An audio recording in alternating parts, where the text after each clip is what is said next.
السلام عليكم ورحمة الله وبركاته. أهلا بكم في حلقة جديدة من برنامجنا الحكاية بحذافيرها. أولا نصلي بينا على الحبيب النبي سيدنا محمد عليه أفضل الصلاة والسلام. غالبا الشخص اللي اتحكى لك عنه أوحش كلام بيكون أنضف مليون مرة من الشخص اللي اتكلم عليه، وتأكدوا تماما إن الدور جاي عليكم. ما تحكموش على ناس لمجرد كلام انتوا سمعتوه عنهم وخلاص.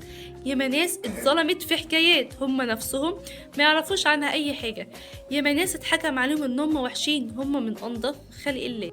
ويبقى السبب إنسان مريض كاره الخير لكل الناس، كاره إن يشوف حد كويس محبوب من الخلق.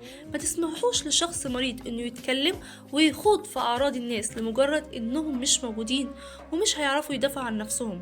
اقطعوا لسانه وردوا غيبتهم، علشان لما الدور يجي على حد فيكم، وهيجي أكيد، ربنا يسخر لكم حد يرد غيبتكم. دي ذنوب انت مش قدها، ولا دنيا ولا آخرة، ومن الآخر داين تدان.